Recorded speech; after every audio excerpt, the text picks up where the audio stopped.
गुरुवे गौरचन्द्राय राधिकाय तदालये कृष्णाय कृष्णभक्ताय तद्भक्ताय नमो नमः। मूकं करोति वाचालं भङ्गं लङ्घयते गिरिं यत्कृपातमहं श्रीगुरुदीनतारिणं वञ्चाकल्पतरुभ्यश्च कृपा सिन्धुभ्यैव च पतितानां पावनेभ्यो वैष्णवेभ्यो नमो नमः। हरे कृष्ण कृष्ण कृष्ण हरे हरे, हरे राम राम राम हरे हरे। परम बंधनीय परम अर्चनीय दिव्य ज्ञान प्रदाता अस्मदेव गुरुपाद पद्म परिव्राजकाचार्य अष्टोत्तर शतश्री श्रीमद भक्ति विजय वैखानस गुरु महाराजेर चरणे জানাই অসংখ্য কোটি ধন্যবাদ প্রণাম প্রণতি। তার কৃপা আশীর্বাদ গ্রহণ করি। উপস্থিত সমস্ত ভক্তবৃন্দ মাতৃমণ্ডলী সকলকে জানাই যথাযোগ্য ধন্যবাদ প্রণাম প্রণতি। কমলপুর গ্রামে অবস্থিত শ্রী চৈতন্য মহাপ্রভু গৌড়ীয় মঠ জয়যুক্ত হন মঠের প্রতিষ্ঠাতা এবং বিষ্ণুপাদ পরিব্রাজকাচার্য অষ্টোত্তর শতশ্রী শ্রীমদ ভক্তি প্রসাদ বিষ্ণু গোস্বামী মহারাজের চরণে জানাই অসংখ্য ধন্যবাদ প্রণাম প্রণতি। তার কৃপা আশীর্বাদ প্রার্থনা করি আপনারা সকলেই কৃপা বর্ষণ করুন। বেশি রাধে। জয়যুক্ত হন একাদশী তিথি, জয়যুক্ত হন শ্রীমদ ভাগবত মহাপুরাণ সমস্ত বৈষ্ণববৃন্দ, ভক্তিদেবী তুলসী মহারানী জয়যুক্ত হন। ভগবানের অশেষ করুণা, সাধু গুরু বৈষ্ণবের অশেষ কৃপার ফলে আজ আমরা কমালপুর গ্রামের অবস্থিত শ্রী চৈতন্য মহাপ্রভু গৌড়ীয় মঠে সমবেত হয়ে সে একাদশী ব্রত পালনের সুযোগ লাভ করেছে।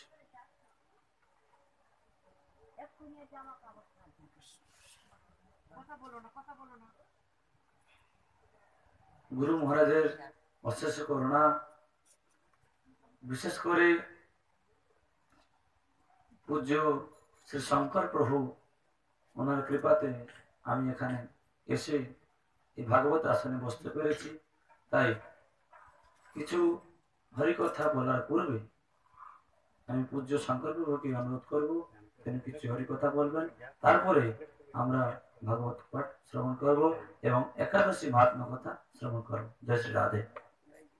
গুরুবর্গ ও অস্মদীয় গুরুপাদ পদ্ম শ্রী চৈতন্য মহাপ্রভু গৌড়ীয় মঠের প্রতিষ্ঠাতা আচার্য ভক্তি প্রসাদ বিষ্ণু গোস্বামী গুরু মহারাজের চরণ কমলে এর আতুর চরণে আমার দণ্ডবোধ। সমবেত ভক্তবৃন্দ এবং পূজ্যপাদ যাদবানন্দ প্রভু আমার প্রতি অহেতুকী কৃপা বর্ষণ করুন। হরিকথা বলার মতো যোগ্যতা আমার নেই, তবু গুরুবর্গ এবং গুরুদেব যখনই আসেন তার পার্শ্বদ নিয়ে আসেন। এমন এক গুরুবর্গের পার্শ্বদ আমরা পেয়েছি। যাদবানন্দ প্রভু এসেছেন সুদূর গড়িয়া থেকে।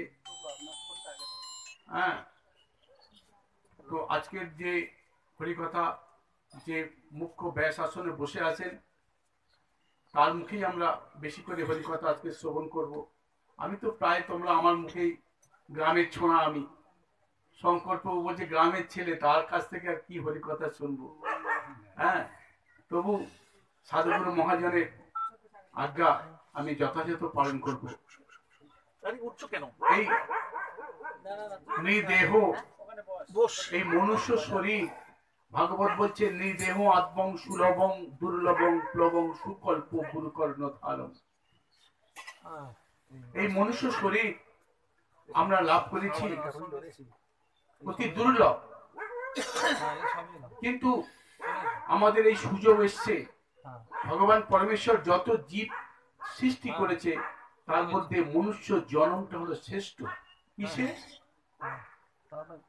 মনুষ্য জন্ম সৃষ্টি, তার মধ্যে সে ভগবত উপাসনা করতে পারবে। হ্যাঁ, সেই জন্য এই মনুষ্য যদি পেয়ে সে যদি ভগবত উপাসনা থেকে দূরে থাকে তাহলে তাকে মনুষ্য জন্ম থেকে সে উত্তরণ হতে পারবে না। এটাই হলো শ্রেষ্ঠ সময়। আমরা শ্রী গুরুপাদ পদ্ম, শ্রী গুরুদেব যিনি সর্বতোভাবে ভগবানের সেবা করেন, ভগবানের অর্চন করেন, ভগবানের পূজন করেন।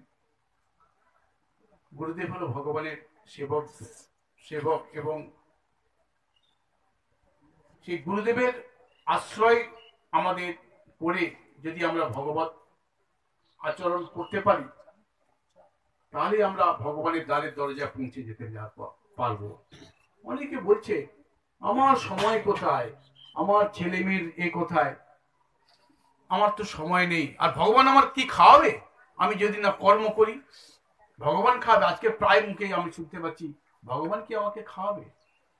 ভগবানের নির্দেশ ছাড়া একটা পাতাও নড়ে না, একটা পাতাও নড়বে না। তো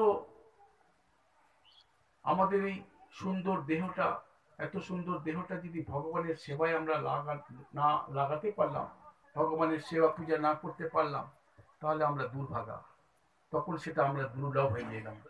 আর যখন আমরা শ্রী গুরুপাদ পদ্ময় আশ্রয় করে ভগবত ভজনা করতে শুরু করব, তখন জীবনটা সুলভ হয়ে যাবে। আমি বেশি কিছু সময় নেব না। আমাদের মধ্যে সব বড় বড় কীর্তনিয়া সব এসে গেছে, সঞ্জীব প্রভু এসে গেছে, প্রদীপ প্রভু এসে গেছে, তাদের মুখে হরিকথা কীর্তন শুনবো। আর আমার পূজ্যপাদ যাদবানন্দ প্রভু এখন হরিকথা শোনাবে। তার পূর্বে প্রদীপ প্রভুকে নির্দেশ করব একটা সুন্দর করে ভজন করো। ভজন পরে, এটা ভিডিও রেকর্ডিং হচ্ছে, কেউ আন কথা বলবে না। এই ভিডিও রেকর্ডিংটা গুরুদেবের কাছে চলে যাবে বৃন্দাবনে, সেই জন্য কেউ আন কথা বলবে না, সবাই মনোযোগ সহকারে শুনবে। প্রদীপ প্রভু একটা আমাদেরকে সুন্দর ভজন এখন শোনাবে। আপনাদের সামনে এসেছি একটি ভজন গান। কৃষ্ণ মুরারি মুরারি সুন্দর কৃষ্ণ মুরারি মুরারি সুন্দর কৃষ্ণ মুরারি।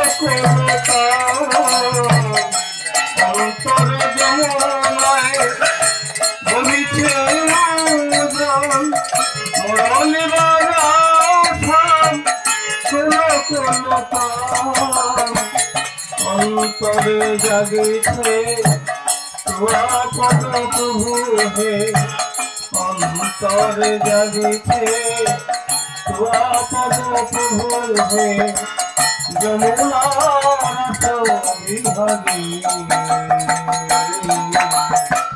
সুন্দর কৃষ্ণ মুরারি মুরারি সুন্দর কৃষ্ণ মুরারি মুরারি সুন্দর কৃষ্ণ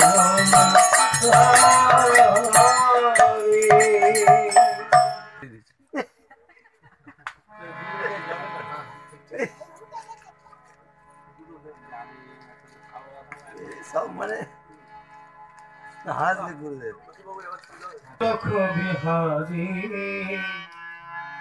কৃষ্ণ মুরারি আগত হই কৃষ্ণ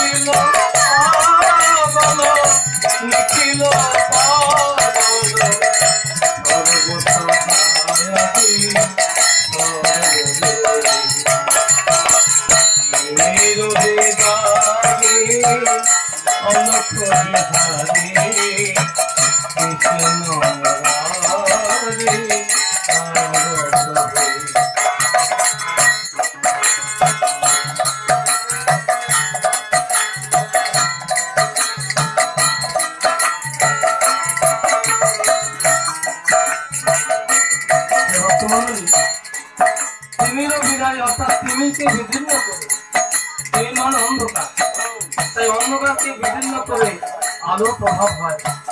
তাই ভগবান যেদিন কংসের কারাগারে, অন্ধকারাচ্ছন্ন কারাগারে যেদিন এসেছিলেন, সেদিন আলো, তীব্র আলোর জ্যোতিতে সেই অন্ধকার কারাগৃহ জ্যোতিময় হয়ে উঠেছিল। তাই পদকর্তা বলছেন, তিমির বিদারে অলক্ষ বিহারে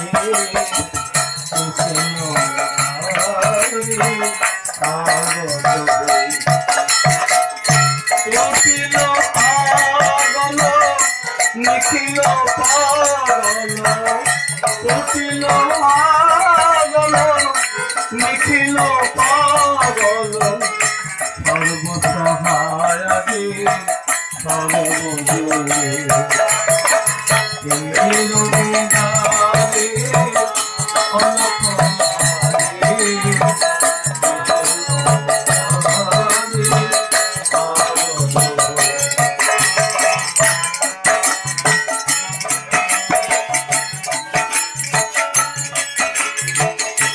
বহিছে উদান অশ্রু যমুনায়, বৃন্দাবনে আনন্দ ডাকে আয়। বহিছে উদান অশ্রু যমুনায়,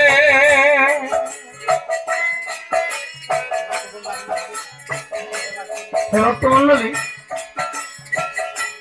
ভগবানের ধরাধামে এমনি এমনি আসেন না, তাকে আহ্বান করতে হয়, তাকে আনতে হয়। তাই ভগবান এসেছিলেন যেদিন কংসের কারাগারে মা দেবকী পিতা বসুদেব সংসান চাপা দিয়েছিল, কিন্তু ভগবান আসবেন কেউ তাকে আটকাতে পারবে না। তিনি আসবেন, তিনি যে গীতায় বলেছেন যদা যদাহি ধর্মস্য গ্লানি ভবতি ভারত, অর্থাৎ ভগবান আসবেন, তাই তো এসেছিলেন। তাই বলছে বহিছে উজান অশ্রু যমুনায়, হৃদি বৃন্দাবনে আনন্দ ডাকে আয়। হরি বল। বসুধা যশোদা থানায় কালুরাখিল বিদারি অলক্ষ বিহারী কৃষ্ণ মুরারি আপত হই।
ভগবান যেদিন এলেন, ভগবানের মায়ার প্রভাবে সমস্ত কারারক্ষীরা ঘুমিয়ে পড়েছিল, সবাই জাগ্রত ছিল, কিন্তু ভগবান যখন এলেন সবাই নিদ্রাগত।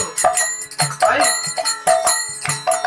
বলছে গিরিয়াদার বৃথা জাগে প্রহরী জন, তারার মাঝে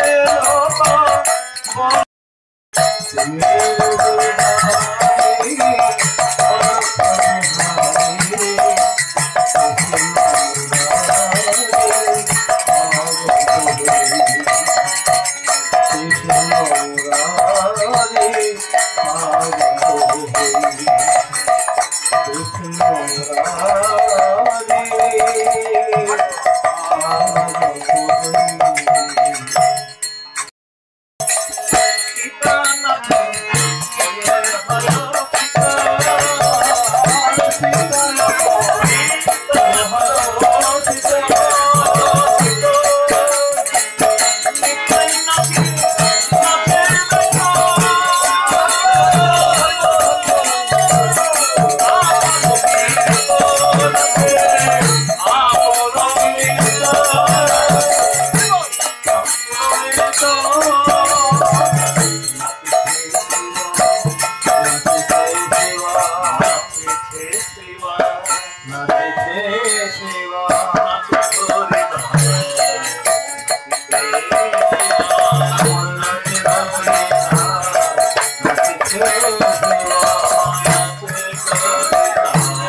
বলে কেমন সেই শিবনে খাও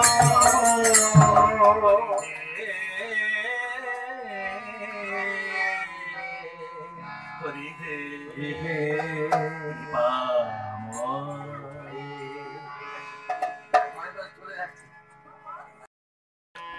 মহাপ্রভুকে আনলে সেই সুরদেরই ভাবে প্রতি ঠাকুরানি কতদিন দ্বাদশ বর্ষ যেদিন তুলসীর সেবা করে জানতে পারলো কে অদ্বৈত ওরে শঙ্কর ধ্বনি কর গুরুধ্বনি কর এই নামেতে গৌর সুন্দর আছে এই নামে যে ডুবেছে সেই জেনেছে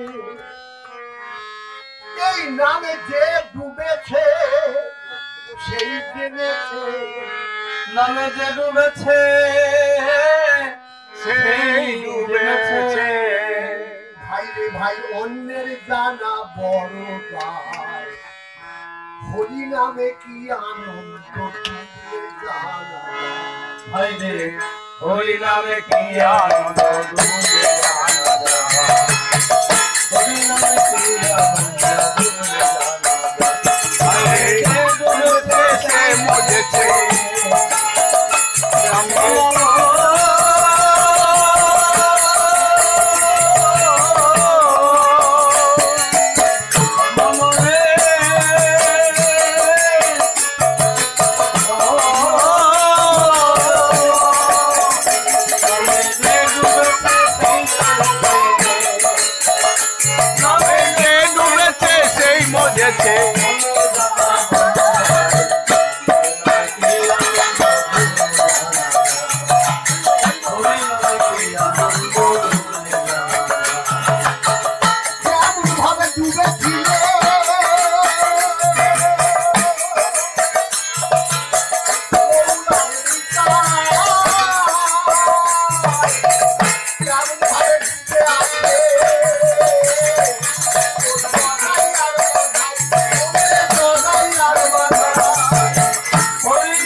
তবে তাকে জানা যায়, শ্রীহরিকে জানা যায়।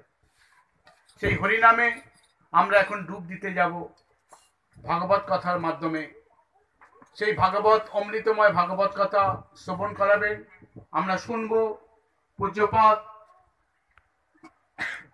যাদবানন্দ প্রভুর শ্রীমুখ থেকে। আমরা এখন যাদবানন্দ প্রভু কি,